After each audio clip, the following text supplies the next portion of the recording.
Episode की starting में Chris अपनी माँ से एक राजा और राजकुमारी की कहानी सुनता है जिन्होंने दुख सुख सब देखे लेकिन वो हमेशा साथ रहे और उनका मिलकर सामना किया और हमेशा खुश रहे। तभी क्रिस कहता है अगर वो साथ नहीं होते तो क्या होता। तभी उसकी माँ कहती है मैं तुम्हें एक जादुई शब्द बताऊंगी जिससे राजकुमारी और राजा दोनों हमेशा के लिए खुश रहेंगे और ये शब्द सिर्फ खास इंसान पर ही काम करेगा और ये तुम तब तक नहीं बोल सकते जब तक तुम्हें सही इंसान ना मिल जाए। तभी ये सुनकर क्रिस कहता है ठीक है। फिर इसके बाद हम क्रिस को देखते हैं जो एली को सिसिल के सितारे जहां उसको एक बार जाकर किताबें लेनी है उस जगह ले जा रहा होता है। पर यहाँ पर एली उसको देखकर शर्मा जाती है और उसके शर्माने का कारण होता है उसकी पहली किस, इसलिए वो उसके आसपास आने में हिचकिचा रही होती है। तभी क्रिस कहता है अगर ये आज मिस हुआ तो फिर तुम अगले 3 सालों तक वहाँ नहीं जा पाओगी, इसलिए आज मैं तुम्हारा सैनिक हूँ तो चलो अब चलते हैं। फिर इसके बाद ये लोग यहाँ से निकल जाते हैं। और गाइस ये जो सिसिल का सितारा एक मशहूर विद्वानों की एक मंडली है जो बस यात्रा करते रहते हैं और इसी वजह से कुछ लोग इनसे दूर भी रहते हैं क्योंकि ये घूमते ही रहते हैं। लेकिन 3 साल में सिर्फ एक बार यहाँ किताबों की बाजार लगती है और यहाँ बहुत खास किताबें मिलती हैं। अब यहाँ पर सफर के दौरान एली खुश हो रही होती है कि क्रिस को उसकी ये बात पता थी और अब वो उसे वहाँ ले जा रहा है। वो उसकी कही बात और उसकी इच्छा का कितना सम्मान और उसका कितना ख्याल रखता है। दरअसल यहाँ पर एली को ये लगता है कि शायद क्रिस ने ये बात उसके बचपन में उससे सुनी होगी। तभी एली के इतना सोचते ही क्रिस उससे कहता है आज के बाद तुम मुझे मेरे नाम से बुलाओगी, ठीक है। लेकिन यहाँ पर एली उसका नाम बोल नहीं पाती है और वो कहता है अगर तुम नहीं बोल पाओगी तो मैं तुम्हें सजा दूंगा और वो सजा होगी लिप किस।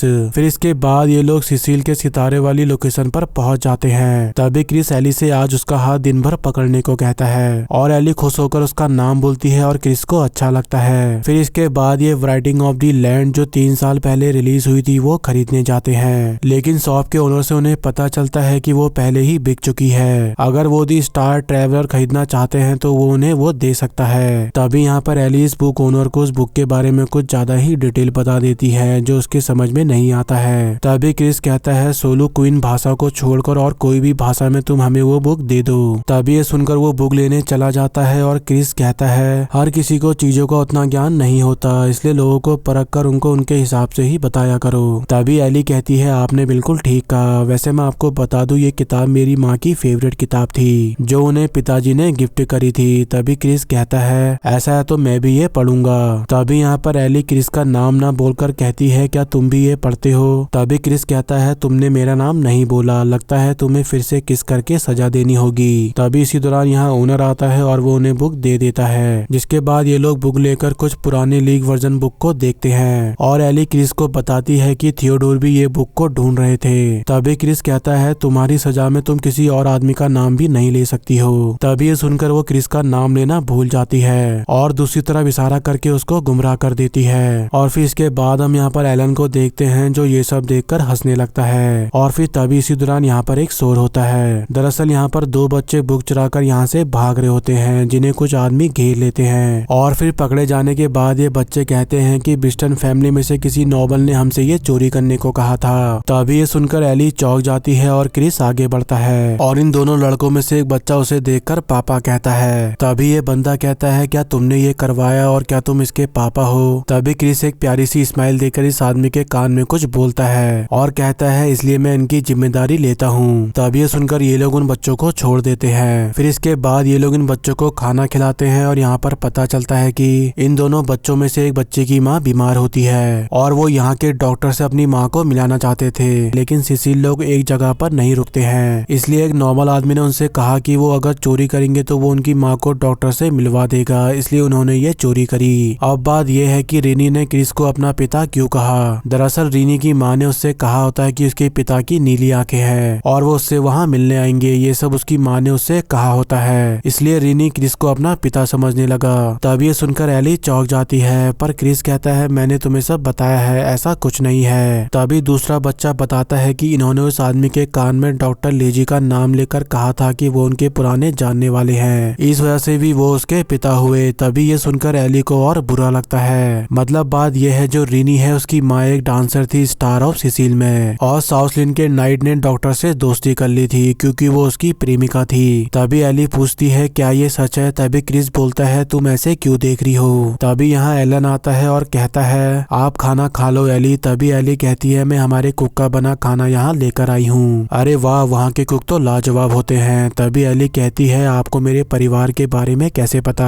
दरअसल बात यहाँ पर यह होती है कि एली एलन को यहाँ पर पहचान नहीं पा रही होती है और ये देखकर एलन को अजीब लग रहा होता है। तभी क्रिस कहता है चलो हम काम करते हैं और इतना कहते ही वो यहाँ से चला जाता है। फिर इसके बाद पाउलो कहता है तुम भी ब्रिस्टन परिवार से हो ना, क्या तुम भी मोली जैसी हो? मोली नौबस हम लोगों पर अकड़ और घमंड दिखाते थे। अब यहाँ पर एली को ये बात सुनकर लगता है कि शायद उसने ऐसी कोई कहानी सुनी होगी। तभी पाउलो कहता है सभी नौबर एक जैसे और बेकार होते हैं। तभी यहाँ पर एली एक कौवे और एक आदमी की कहानी सुनाती है जिसमें वो आदमी एक वीरान जगह पर कौवे का खराब व्यवहार झेलता है और कहता है अगर मैं दूसरे कौवे से मिलूंगा तो मैं उसके साथ ऐसा नहीं करूंगा। तभी इतना बताते ही एली बताती है मैं भी ऐसा ही बनना चाहती हूँ। तभी वो लड़का ये सुनकर उससे माफी मांगता है और एली कहती है हमारे परिवार के लोग किताबें चुराने के लिए ऐसी हरकत नहीं कर सकते। हमें अगर कोई किताब पढ़नी होती है तो हम उनके लिए जहर पीना पड़े या फिर कुछ और करना पड़े हम उसे करके रहते हैं। तभी पाउलो कहता है किताब चोरी करने से तो जहर पीना खतरनाक है। तभी ये सुनकर ये दोनों बच्चे और सिपाही हंसने लगते हैं। मेरी माँ ने मुझे स्टार ट्रेवलर की ये बुक पढ़कर सुनाई है। इसमें स्टार ऑफ सिसिल को समझने के बारे में लिखा है। तभी एली कहती है मेरी माँ ने भी मुझे बचपन में ये पढ़कर सुनाई थी। तभी पाउलो एली से पूछता है क्रिस के साथ तुम्हारा क्या रिश्ता है, क्या तुम उससे प्यार करती हो? तभी यहाँ पर एली सोचती है क्या उसने क्रिस के साथ लवर जैसा व्यवहार किया भी है या नहीं, और वो इस बारे में सोचने लगती है। पर पाउलो कहता है रीनी अपने पिता के लिए तरसता रहा है। आज के दिन उसे क्रिस को अपना पिता समझकर उसके साथ रहने की परमिशन दे दो। तभी इसी दौरान यहाँ क्रिस आकर कहता है चलो हमें स्टार और सुशील के मुखिया से मिलना है और मुझे उससे एक बात भी जाननी है। फिर इसके बाद ये उस शख्स से मिलने जाते हैं और क्रिस रास्ते में रीना को एक स्टोरी सुनाता है। एक नीली आंखों वाला लड़का अपनी माँ को एक दूर जगह ले गया जहाँ उसकी माँ का इलाज हो सके, लेकिन उसके अंदर डर था कि वो इसके बाद कहीं अपनी माँ को खो ना दे और इस डर की वजह से वो डेली प्रार्थना और अपनी माँ को खत लिखता था। और फिर एक दिन उसकी माँ ठीक होकर उसके पास वापस आ गई, लेकिन इस बार उसकी माँ पहले वाली नरम दिल माँ नहीं थी, अब वो कठोर बन गई थी। और लड़का ये देखकर दुख से रो पड़ा, लेकिन फिर उसने सोचा शायद कोई बेकार जादूगर ने उसकी माँ पर कोई जादू किया है, इसलिए फिर उसने उस जादू को तोड़ने के लिए खूब पढ़ाई की, लेकिन वो जादू का हल नहीं निकाल पाया, जिससे उसे बहुत गुस्सा आया। और फिर इसके बाद उसके सामने एक राजकुमारी आई जो वो जादू को तोड़ सकती थी, और वो राजकुमारी लाइब्रेरी की परी थी जिसने उसे उस जादू को तोड़ने के शब्द बताए। कोई भी महत्वपूर्ण चीज आंखों से नहीं देखी जा सकती। और फिर इसके बाद वो लड़का समझ गया था कि उसने जो जरूरी चीजें इग्नोर कर दी थी और अपनी माँ को जो वो बदला हुआ समझ रहा था, उसे पता चलता है कि उसकी माँ ने उसके सारे खत संभाल के रखे थे।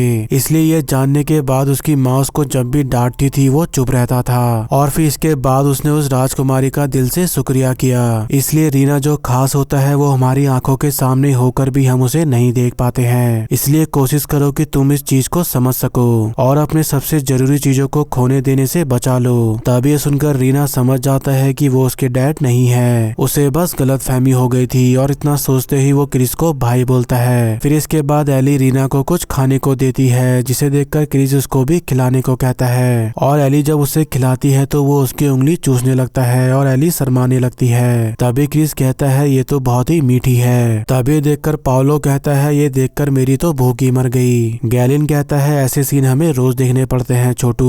फिर इसके बाद क्रिस डॉक्टर निकोला लेडजी से 6 साल पहले जो उधार लिया था उसका बदला चुकाने के लिए उससे मिलने जाता है। और डॉक्टर बाहर आकर कहता है मैं तुम्हें नहीं जानता, जितने तारे आसमान में हैं उतने लोगों को मैं शराब पिला चुका हूँ। तभी वो पास आकर क्रिस को देखता है और उसे पहचान लेता है और कहता है स्टार और सिसिल में बच्चे पैदा करना ये कब से शुरू हुआ।